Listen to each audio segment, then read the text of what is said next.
आइए हम यूहन्ना के सुसमाचार का 18वां अध्याय खोलें। यीशु अपनी प्रार्थना पूरी कर चुका था, जिसे उचित रूप से प्रभु की प्रार्थना का नाम देना चाहिए। और अब जहां कहीं से यह प्रार्थना की जाती थी, वह मंदिर का अहाता या परिवेश ही हो सकता है, क्योंकि फसह के दौरान मंदिर के फाटक खुले रहते थे, जिससे कि लोग किसी भी समय आ सकते और परमेश्वर की आराधना कर सकते थे। परंतु अपनी प्रार्थना पूरी कर चुकने के बाद अब वह अपने चेलों के साथ किद्रोन नाले को पार करता है, जिससे कि वह जैतून पर्वत के उस स्थान पर जा सके जहां यीशु अक्सर अपने चेलों के साथ गया था, जो कि गत्समने नाम के बगीचे के नाम से जाना जाता था। उन दिनों में यरूशलेम के धनवान लोगों के पास जैतून के पहाड़ पर अपने निजी बगीचे हुआ करते थे। ऐसा हो सकता है कि इन्हीं व्यक्तियों में से किसी ने, जो यीशु को पसंद करता था, अपने बगीचे के फाटक की चाबी दे दी थी, और यह कि जैतून के पहाड़ पर यीशु अक्सर ही ठीक इस बगीचे में जाया करता था और वह अक्सर अपने चेलों के साथ वहां गया था। 18वां अध्याय, पहली आयत। यीशु ये बातें कहकर अपने चेलों के साथ किद्रोन नाले के पार गया। वहां एक बारी थी जिसमें वह और उसके चेले गए। इसलिए यहाँ शब्दावली और वाक्य विन्यास संकेत देते हैं कि यह निजी वाटिकाओं में से एक निजी वाटिका थी, जिसके चारों ओर बाड़ लगी थी और एक फाटक लगा था। दिलचस्प बात यह है कि इस समय उसने किद्रोन नाले को पार किया।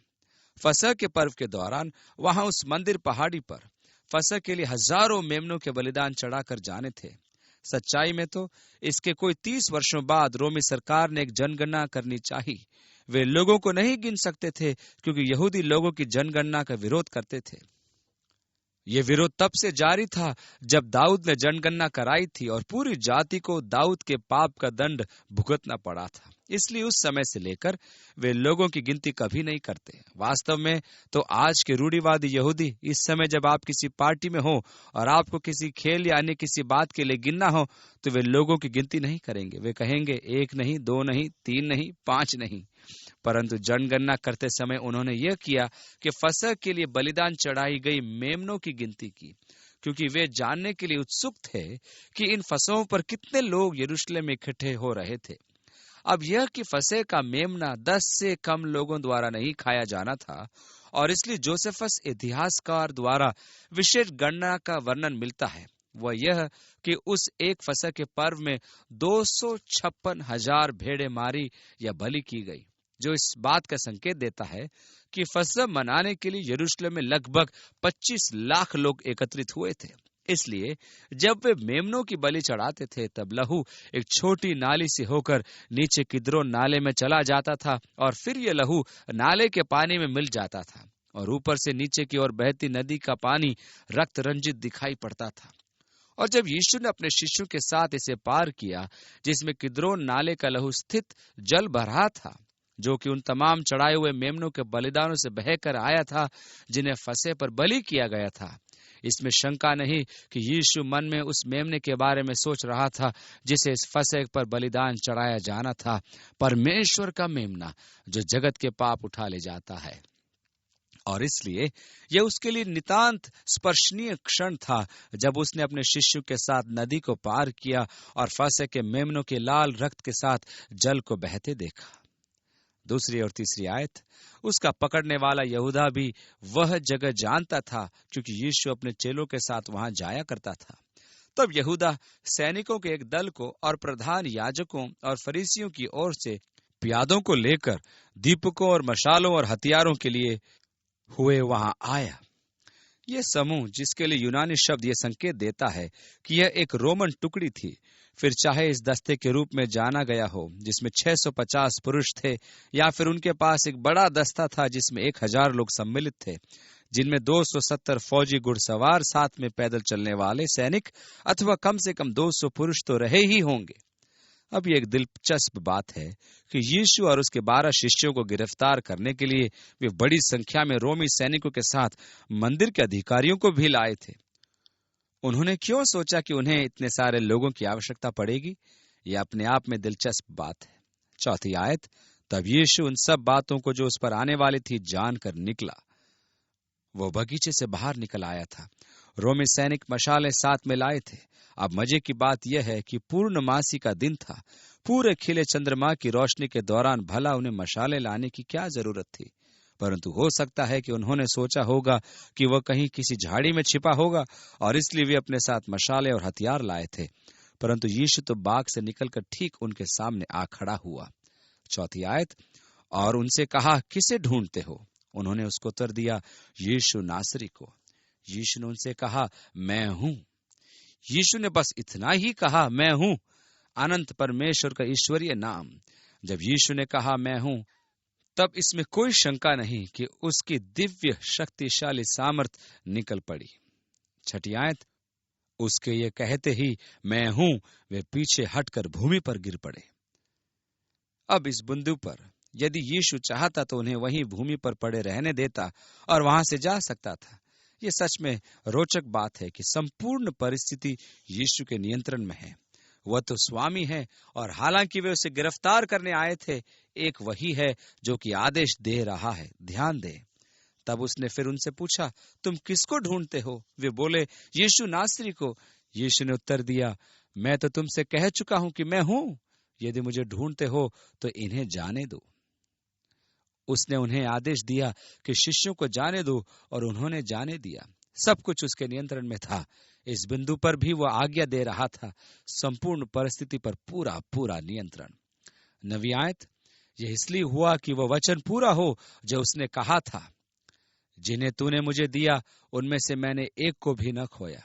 तब शमौन पतरस ने तलवार जो उसके पास थी खींची और महायाजक के दास पर चलाकर उसका दाहिना कान उड़ा दिया। उस दास का नाम मलखुस था। पतरस तो गहरी नींद में सो रहा था। उसने जागते रहने और प्रभु के साथ प्रार्थना करने का भरसक प्रयास किया था, परंतु वह ऐसा न कर सका। वह थका हुआ था। और फिर ऐसा हुआ कि यीशु ने कहा, अब सोते रहो, विश्राम करते रहो। और फिर उसने कहा, उठो, देखो घड़ी आ पहुंची है। जब पतरस की गहरी नींद टूटी, तब वो संभवतः उस नींद के कारण लड़खड़ाया, अपने चारों ओर दृष्टि की भीड़ को देखा और अपने उतावले स्वभाव के कारण झट से अपनी तलवार खींचकर निकाली और घुमाने लगा। और यहाँ मलखुस इस बात से खुश हो सकता है कि पतरस की आंखों में अभी भी नींद भरी थी। वह मलखुस का कान ही काट पाया। इसमें कोई शक नहीं कि वह उसके सिर पर वार करना चाह रहा होगा। यीशु का अंतिम चंगा करने वाला आश्चर्य कर्म देखना रुचिकर लगता है, जिसे उसने इस घड़ी पर भी किया। उसने अपने शिष्यों में से एक के गड़बड़ कर देने वाले कार्य को ढांपने के लिए यह आश्चर्य कर्म किया, क्योंकि यीशु ने महायाजक के दास मलखुस के कान को चंगा कर दिया था। क्योंकि कुछ ही समय में हम उसे अपने प्रभु का इनकार करते हुए देखते हैं। इससे पहले दृढ़तापूर्वक ये दावे करने के बावजूद कि वह कभी प्रभु का इनकार नहीं करेगा और उसके लिए मरने तक को तैयार रहेगा, अब शीघ्र ही वह प्रभु का इनकार करेगा। और हम पतरस की कायरता से वाकिफ हैं। पर जरा एक मिनट ठहरे। यहाँ कम से कम 200 रोमी सैनिक, साथ में मंदिर के अधिकारी मौजूद हैं। और मैं आपको बताऊं कि पतरस यीशु मसीह के बचाव के लिए इन सब का सामना करने के लिए तैयार है। ये कायरता नहीं है, ये एक विशेष पुरुष का ही साहस है। इसलिए पतरस के प्रति जल्दबाजी में विचार न करें। वह तो एक निर्भीक बहादुर पुरुष है। वह तो पूरे दल बल का सामना करने को तैयार था। 11वीं आयत, तब यीशु ने पतरस से कहा, अपनी तलवार म्यान में रख। जो कटोरा पिता ने मुझे दिया है, क्या मैं उसे न पीऊं? कुछ ही देर पहले शाम के समय जब यीशु गतसमने के बाग में प्रार्थना कर रहा था, हे मेरे पिता, यदि हो सके तो ये कटोरा मुझसे टल जाए, फिर भी जैसा मैं चाहता हूं वैसा नहीं, परंतु जैसा तू चाहता है वैसा ही हो। उस समय पर यीशु कटोरे का सामना अनिच्छा से कर रहा था। ठीक इसी समय पर वह अपनी इच्छा पिता को समर्पित कर रहा था। यह ऐसा कुछ नहीं था जिससे वह करना चाहता, करने की इच्छा रखता था। यह तो पिता के प्रति समर्पण का अधीनीकरण का कार्य था। एक बार जब यह कार्य पूरा किया जा चुका, तब पीछे लौटने का प्रश्न ही नहीं था। यीशु ने अपने शिष्यों से कहा था, क्या तुम नहीं जानते कि मैं अपने पिता से विनती कर सकता हूं और वह मुझे छुड़ाने के लिए स्वर्गदूतों की 12 पलटन या सेना से अधिक भेज सकता है? पतरस, मुझे तुम्हारी सहायता की आवश्यकता नहीं है। यदि मैं इससे बाहर निकलना चाहता तो बड़ी आसानी से निकल सकता था, परंतु जो कटोरा पिता ने मुझे पीने के लिए दिया है, क्या मैं उससे न पीऊं? उसने अपना पूर्ण समर्पण किया था, अब उससे फिरने का प्रश्न ही नहीं उठता। 12वीं आयत। तब सैनिकों और उनके सूबेदार और यहूदियों के प्यादों ने यीशु को पकड़कर बांध लिया। क्या ही हास्यास्पद कि वे उसे बांधे, परंतु मैं आपको बताऊं, उन्होंने उसे बांधने के लिए उपयोग किया, फिर चाहे रस्सी ही क्यों न हो, उन्होंने यीशु को नहीं बांधा था। यीशु तो पहले ही किसी और से, जो रस्सियों से बढ़कर शक्तिशाली था, बंधा था। वह आपके और मेरे प्रति अपने प्रेम से बंधा था। इसी ने तो उसे इसके प्रति समर्पित किया था। ये नहीं कि वे उसे बांधकर एक बंधुआ के समान ले जा रहे थे। वह उनका बंधुआ या कैदी नहीं था, वह तो प्रेम का बंधुआ था। आपके लिए उसका प्रेम, मेरे लिए उसका प्रेम। इसी ने तो यीशु को बांधा था कि आगे बढ़े और क्रूस का सामना करे। 13वीं आयत। और पहले उससे हन्ना के पास ले गए, क्योंकि वह उस वर्ष के महायाजक कैफा का ससुर था। हन्ना 5 वर्ष से वर्ष 16 तक महायाजक रहा था। संभवतः यरूशलेम नगर के सबसे अधिक प्रभावशाली, सामर्थी और धनाढ्य लोगों में से एक था। इस समय विशेषकर महायाजकीय पद रोमी सरकार द्वारा एक राजनीतिक प्रकार की एक नियुक्ति थी। इसे बोली लगाने के द्वारा प्राप्त किया गया था। महायाजक बनने के विशेष अधिकार को पाने के लिए उसने भारी धन और रिश्वत दी थी। इस समय पर यह अत्यंत भ्रष्ट पद बन गया था। हन्ना महायाजक था और उस परिवार का कुलपति होने के कारण अब भी महायाजकीय कार्यालय की शक्ति माना जाता था। उसके 5 पुत्र विभिन्न समयों और भिन्न भिन्न अवधियों के लिए महायाजक के पद पर रह चुके थे। इस विशेष समय पर उसका दामाद कैफा को महायाजक के रूप में रोमी शासकीय अनुमोदन प्राप्त था, परंतु लोगों द्वारा अभी भी हन्ना को महायाजक माना जाता था और राज्य के सिंहासन के पीछे उसी के पास सबसे अधिक शक्ति थी। और इसी कारण से वे सबसे पहले यीशु को हन्ना के पास लाए थे। हन्ना एक ऐसा मनुष्य था जिसने याजकीय पद को पूर्णतया भ्रष्ट बना डाला था। यह वही था जिसके अधिकार में मंदिर के प्रांगण में लगने वाली दुकानें थी, जहां से बलिदानों के लिए पशु पक्षी बेचे जाते थे। वहीं पर सर्राफों की मेजें भी थी, क्योंकि यही जन था जो लोगों से बलिदान चढ़ाए जाने वाले जानवरों के मनमाने दाम वसूल करता था और लोगों को लूटता था। आप बाहर कहीं सड़क के किनारे एक पंडुक 4 या 5 रुपए में खरीद कर चढ़ा सकते थे, परंतु बलिदानों को बिना किसी दाग का यह निर्दोष होना था। अतः यदि आप बाहर कहीं सड़क के किनारे से एक पंडुक खरीद कर लाएं कि उसे बलि चढ़ाएं, तब याजक उसकी बड़ी बारीकी से जांच करेंगे और वे उसमें कोई न कोई दाग या दोष ढूंढ निकालेंगे। वे कहेंगे, मैं इसे परमेश्वर को चढ़ा नहीं सकता। देखो, यहाँ पर इसके दोष या दाग है। तुम्हारे लिए बेहतर होगा कि वहां प्रांगण में लगी मेज पर से एक पंडुक खरीद कर लाओ। और निश्चय ही यह हन्ना द्वारा अपनी एक छूट या रियायत थी, और वहां आंगन में उसके आदमी एक पंडुक के लिए 450 या 500 रुपया वसूल कर रहे थे। परंतु यदि आप एक बलिदान चढ़ाना चाहते हैं, तब तो आपको एक खरीदना ही पड़ेगा जिसे याजक लोग ग्रहण करें, और वे तो पहले से ही ग्रहणीय थे। फिर यहाँ ग्रहिता में हन्ना जो कुछ बिकवा या बेच रहा था, उस चढ़ावे पर तो अंगुली उठाने का सवाल ही नहीं उठता था। और ठीक यही वह बात थी जिसे यीशु ने देखा था, और इस बात ने उसे बहुत अधिक बेचैन कर दिया था कि उसने एक कोड़ा बनाया और उन सब बेचने वालों को मंदिर के प्रांगण से निकाल बाहर किया, और उसने सर्राफों की मेजों को उलट दिया, और उसने कहा, मेरे पिता के घर को प्रार्थना का घर कहलाना चाहिए, और तुमने उसे चोरों डाकुओं की खोहें या मांद बना डाला। यहाँ तो परमेश्वर की वस्तुओं का लेन देन कर रहे हो। इस पर परमेश्वर कैसा क्रोधित हो उठता है। और मैं सोचता हूं कि ऐसे तमाम प्रचारकों और चंगा करने वालों को जो देश में चहु और फैल रहे हैं, ये जान ले कि परमेश्वर उस समय कितना क्रोधित हो उठता है जब लोग सुसमाचार को सौदा या माल बनाने का प्रयास करते हैं, अथवा लोगों को परमेश्वर के पास आने में बाधाएं खड़ी कर देते हैं जब वे इसे अलग ढंग से पेश करते हैं। वे लोग जो सुसमाचार के नाम में अपने आप को धनी बनाने का प्रयास करते हैं, उन्हें चाहिए कि वे यीशु के क्रोध का अच्छी तरह अध्ययन कर लें, क्योंकि जब उसने पाया कि सब कुछ मंदिर के प्रांगण में चल रहा है, तब वह क्रोध से भर उठा था। जब से हन्ना का अपना छोटा व्यापार उलट दिया गया, तब से वह यीशु की ताक में था। स्वाभाविक ढंग से तो उन्हें एक साथ मिलकर पुनः सब बातें ठीक ठाक करनी चाहिए थी, परंतु इसने उसमें कड़वाहट अर्थात कटुता भर दी थी कि यीशु के पास ऐसी कैसी शक्ति है कि वह उस लूट खसोट के रैकेट या कूट योजना को पलट दे। और इसलिए सबसे पहले यीशु को इस मनुष्य के पास लाया गया, जो कि एक लुटेरा, एक धनाढ्य मनुष्य था, एक सदूकी था। और पहला मुकदमा हन्ना के सामने, फिर कैफा और फिर पिलातुस के सामने चलाया गया था।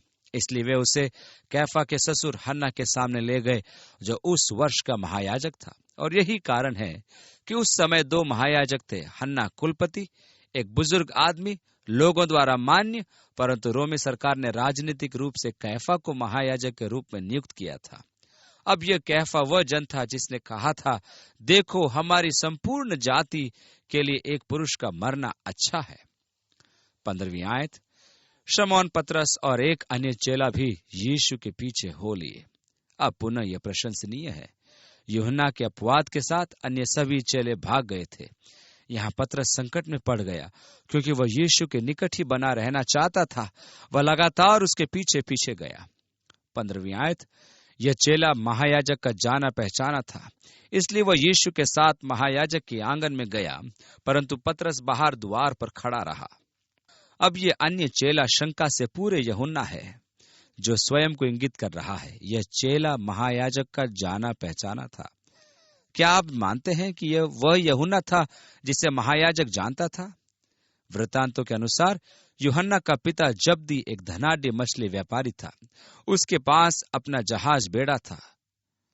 जब आप इस्राएल में हैं तो वे कहेंगे, इन तमाम भेड़ों को देखो, और पहाड़ी के ढलान पर चल रही भेड़ों के बारे में बातें करेंगे। और वे उन्हें अंग्रेजी के शिप्स बोलते हैं, क्योंकि भेड़ों के लिए अंग्रेजी में शीप्स कहा जाता है। इसलिए वे कहेंगे, अरे वहां उन तमाम शीप्स को देखो। यदि हिंदी में रूपांतर करें तो अंग्रेजी के शीप्स का अर्थ भेड़े हैं, तथा जहाजों के लिए अंग्रेजी शब्द शिप्स होता है। दोनों मायनों में ये समुद्री नावें हैं, जिनका संबोधन भेड़ों के संदर्भ में होता है। इस प्रकार जब्दी के पास गलील के समुद्र पर मछली पकड़ने की अपनी नावों का जत्था था। फिर यरूशलेम के बाजार में ताजी मछली मिलना संभव नहीं था, इसलिए वे मछली में नमक लगाकर रखते थे, और नमकीन मछली उत्तम स्वादिष्ट खाद्य पदार्थों में से एक थी। और कहानियों के अनुसार और सच्चाई में तो आज भी वहां यरूशलेम के पुराने नगर में अभी भी एक कॉफी की दुकान है, और इस कॉफी की दुकान के नीचे मेहराब बने हैं।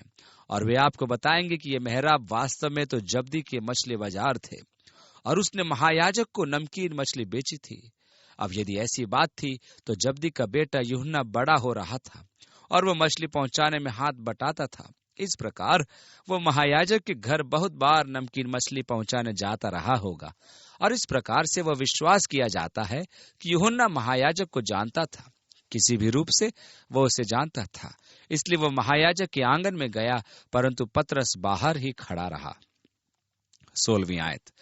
तब वह दूसरा चेला जो महायाजक का जाना पहचाना था बाहर निकला, और द्वारपालिन से कहकर पतरस को भीतर ले आया।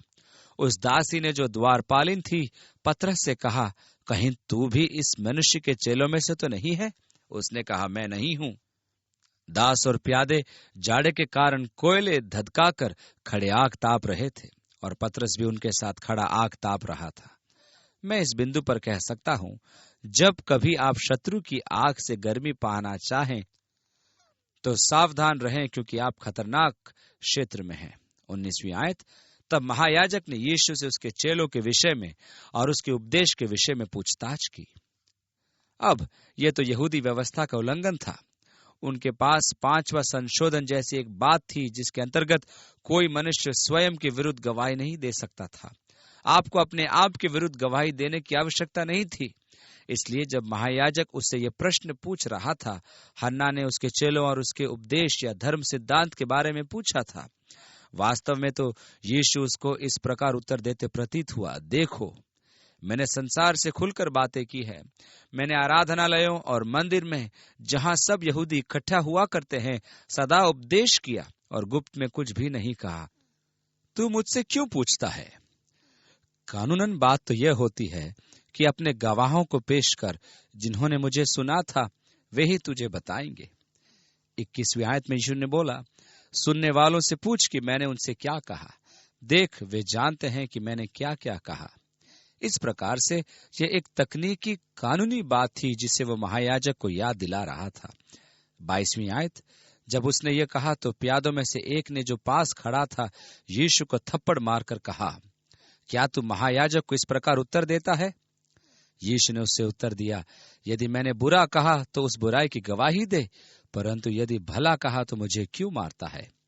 अब स्पष्ट रूप से यह व्यक्ति महायाजक के बगल में खड़ा था कि कैदियों को मारे पीटे। बाद में पौलुस को ठीक इसी प्रकार का अनुभव हुआ था। जब महायाजक ने पौलुस से एक प्रश्न पूछा और पौलुस ने इसे चुनौती दी, तब एक व्यक्ति ने पौलुस को थप्पड़ मारा था और पौलुस ने पलटकर कहा, हे चूना फिरी कब्र, परमेश्वर तुझे मारेगा। वह यीशु से थोड़ा ज्यादा कोमल था। मैं इस पर सोचता हूं, यद्यपि पहाड़ी उपदेश के संदर्भ में जहां यीशु ने कहा, यदि कोई तेरे गाल पर थप्पड़ मारे तो दूसरा भी उसकी ओर फेर दे, हमें किसी भी विशेष पद को उसके संदर्भ में ही समझना चाहिए, क्योंकि यीशु ने अपना दूसरा गाल फेर नहीं दिया।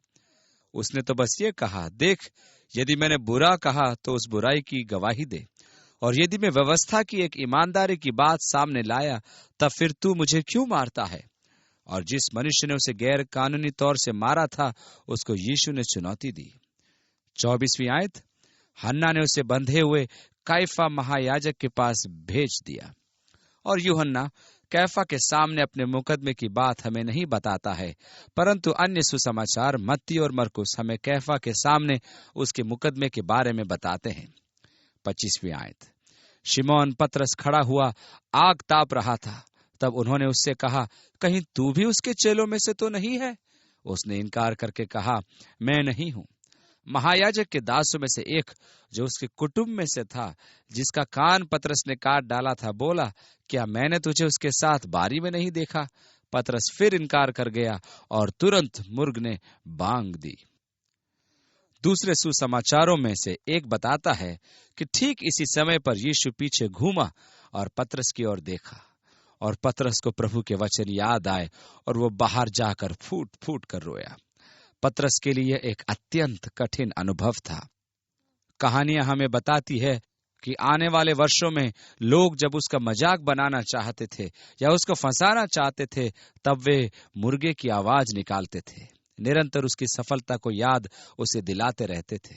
यह सच में भयंकर बात है कि किस प्रकार से लोग मनुष्य की कमजोरी या असफलता का लाभ उठाएंगे और उसे पुनः ऊपर उठाने के बदले उसे नीचे गिराने का प्रयास करते हैं। परमेश्वर के घराने के अंदर ऐसी बात नहीं होनी चाहिए। यदि एक मनुष्य किसी गलती में पकड़ा जाता है, तब तुम में जो आत्मिक है, वे उस मनुष्य के दीनता की आत्मा में आत्मिक पुनरुद्धार करना चाहिए, जैसा कि हम अपने आप को दीनों की श्रेणी में मानते हैं। कहीं ऐसा न हो कि हम भी परीक्षा में पढ़कर गिर न जाएं। जैसा आप चाहते हैं कि मनुष्य आपके साथ करें, तो आप भी उनके साथ वैसा ही करें। यदि मैं गलती करता हूं, तब मैं लोगों से चाहता हूं कि वे धैर्यवान और सहनशील और एक दूसरे का ध्यान या लिहाज रखने वाले हों।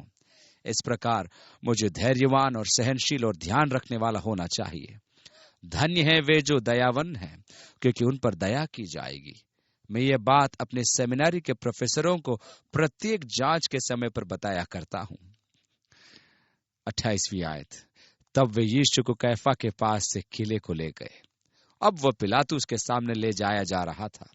28वीं आयत में आगे, और भोर का समय था, परंतु वे आप किले के भीतर नहीं गए। आप ध्यान दें, यह अन्य जातियों का क्षेत्र था, और यदि वे वहां भीतर गए होते ताकि अशुद्ध न हो परंतु फसह खा सकें, तब पिलातुस उनके पास बाहर निकल कर आया। यही दिलचस्प बात है। वे कितने भ्रष्ट और बुरे थे, और 30 पर भी बड़ी सतर्कता से धार्मिक थे। ये एक भयानक बात है कि एक धार्मिक तंत्र की धर्माविधियों में किस प्रकार से एक व्यक्ति बड़ी सावधानी से बना रह सकता है और फिर भी भीतरी रूप से पूर्ण रूप से भ्रष्ट है। पर मैं तो ऐसा कर सकता हूं, क्योंकि शुक्रवार को मांस या अन्य कुछ खाना या करना मेरे धार्मिक सिद्धांतों के विरुद्ध है। निश्चय ही अब तो छोड़ दिया गया है, परंतु आश्चर्यजनक बात तो यह है कि किस प्रकार से हम इन छोटी छोटी पारंपरिक बातों या क्रियाकलापों में फंस जाते हैं। और जैसा कि यीशु ने कहा, तुम मच्छर को तो छान डालते हो पर ऊंट को निगल जाते हो। और यह उन लोगों के लिए नितांत सत्य है जो धर्म की परंपराओं को मानने में फंसे पड़े हैं। वे छोटी से छोटी वस्तुओं को छानना आरंभ करते हैं और बड़ी वस्तुओं को अनदेखा कर देते हैं। यीशु ने कहा, तुम अपने मसालों के बागों का तो 10वां अंश देते हो। जब तुम अपने सौंफ के छोटे छोटे दानों को गिन गिन कर छांट रहे हो, तब कहते हो 9 मेरे लिए, एक प्रभु के लिए, 9 मेरे लिए, एक प्रभु के लिए। इन छोटे छोटे मसालों के दानों को गिन गिन कर अलग करते जाते हो कि यह पक्का कर लो कि प्रभु को उसका 10वां अंश मिले। और तुम अपने पुदीने, अपने जीरे, अपने मसालों का 10वां देते हो, परंतु तुमने धार्मिकता और न्याय की और दया की महत्वपूर्ण बातों को छोड़ा हुआ है। अतः हमें परंपराओं, प्रथाओं, धर्म विधियों को अति सावधानी से पालन करने, उनसे चिपके रहने के प्रति स्वयं की रखवाली एवं रक्षा करना अनिवार्य है। परंतु कहीं ऐसा न हो कि हम उन कुछ अत्यंत महत्वपूर्ण बातों का अनदेखा कर दें जिनमें परमेश्वर दिलचस्पी रखता है, और इसलिए वे यहाँ थे पर वे अंदर नहीं आना चाहते थे, क्योंकि वे स्वयं को अशुद्ध नहीं करना चाहते थे। और फिर भी वे परमेश्वर के पुत्र को क्रूस पर चढ़ाने की कार्यवाही कर रहे थे। यहाँ सब कुछ विरोधाभासी है। इस प्रकार पिलातुस उनके पास बाहर आया और उसने कहा, 29वीं आयत में, तुम इस मनुष्य पर किस बात का दोष लगाते हो? पिलातुस तो रोमी सरकार द्वारा यहूदिया का राज्यपाल नियुक्त किया गया था। जब हेरोदेस महान मर गया, तब उसने अपने राज्य को अपने 3 पुत्रों में बांट दिया था। परंतु हेरोदेस अरखिलाउस, जो यहूदिया के क्षेत्र पर शासन करता था, उसने लोगों से भारी कर वसूलना आरंभ कर दिया कि लोगों को रोमी सरकार से शिकायत करनी पड़ी। और रोमी सरकार ने आदेश निकाला कि यहूदिया रोमी राज्यपाल के अधीन एक प्रांत होगा, और पिलातुस यहूदिया का राज्यपाल बना। अब उस क्षेत्र में रोमी सरकार का मुख्यालय यरूशलेम में नहीं पर कैसरिया में था।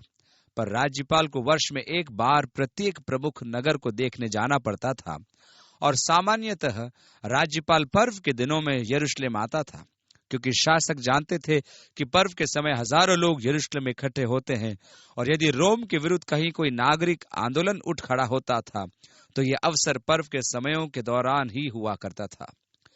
कैसरिया से पिलातुस पहली बार रोमी सेना के साथ यरूशलेम नगर को आया था। रोम की सेनाओं के झंडों पर कैसर की छोटी छोटी आवक्ष मूर्ति छपी होती थी, जो कि लोगों के लिए एक देवता था। कैसर ने देवताओं का पद ले लिया था, और इसलिए यहूदियों ने आपत्ति उठाई थी कि रोमी सैनिक अपने झंडों के ऊपरी और कैसर की स्वर्णिम आकृति के साथ न आए। वहां अन्य राज्यपालों ने यहूदियों की आपत्ति को चुपचाप स्वीकार कर लिया था, और उनकी सेनाओं के झंडों पर उनके देवताओं की आकृतियां नहीं होती थी।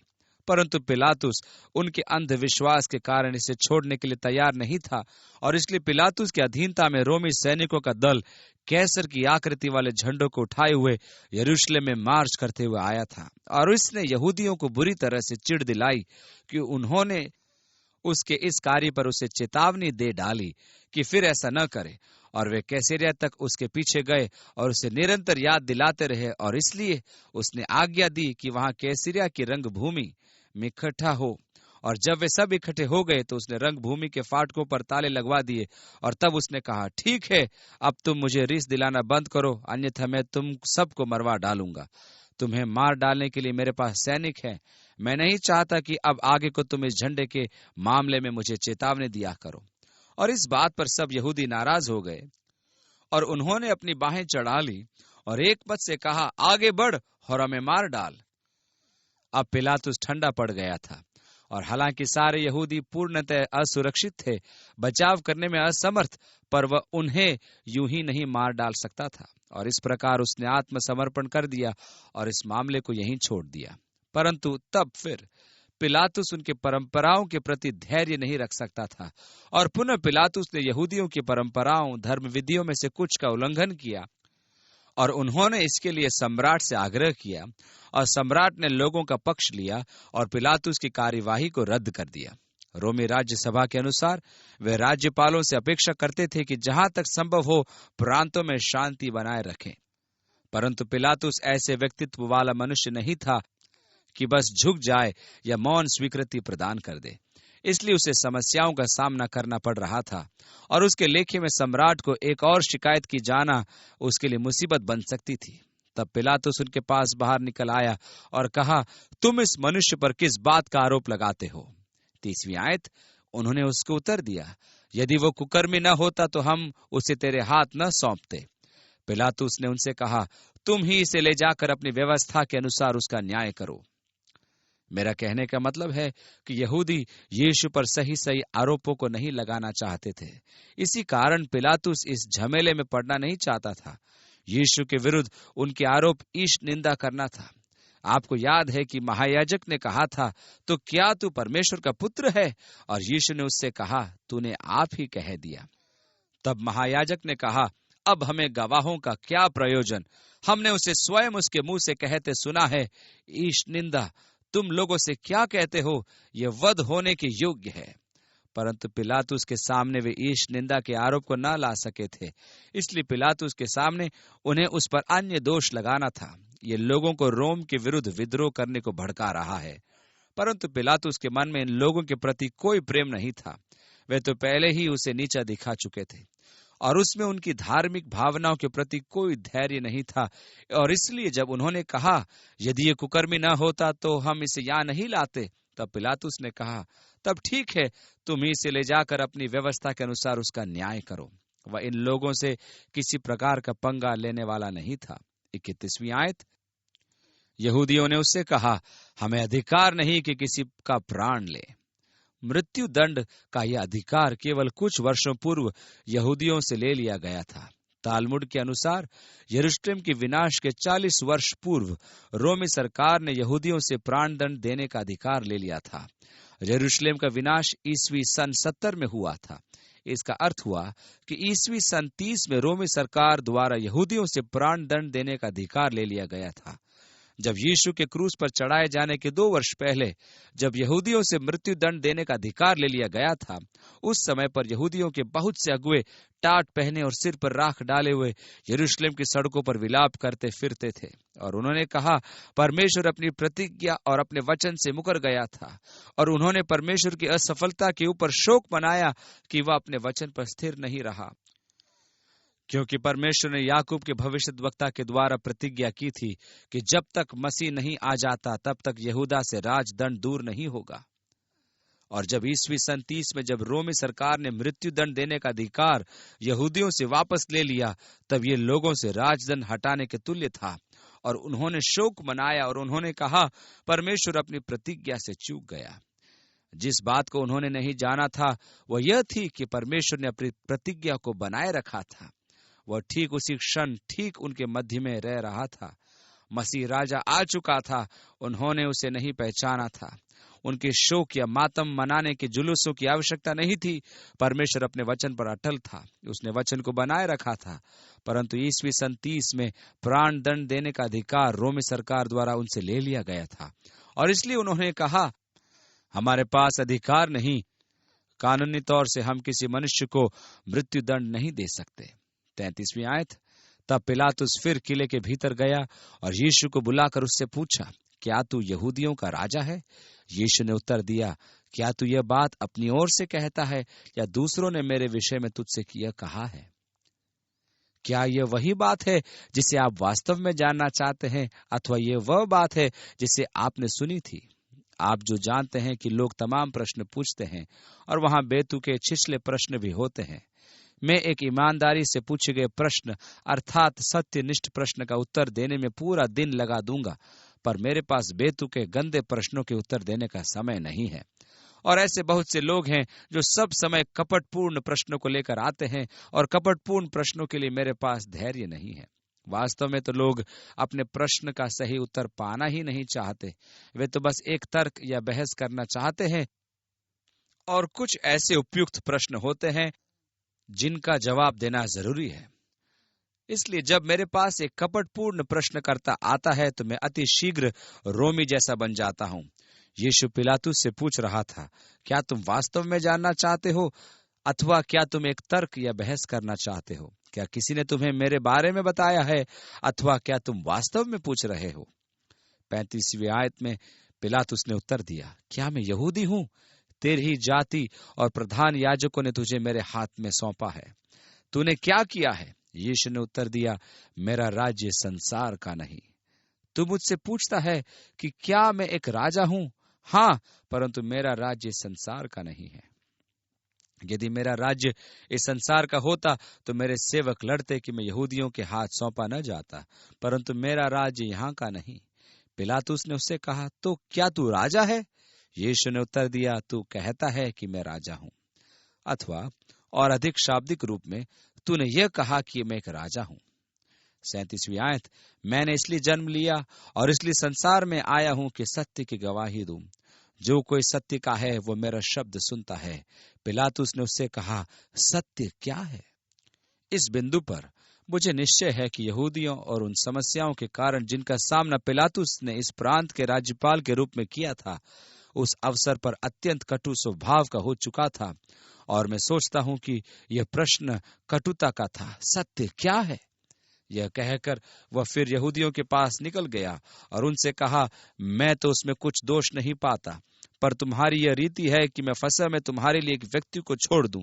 अतः क्या तुम चाहते हो कि मैं तुम्हारे लिए यहूदियों के राजा को छोड़ दूं? तब उन्होंने फिर चिल्लाकर कहा, इसे नहीं, परंतु हमारे लिए बरअब्बा को छोड़ दे।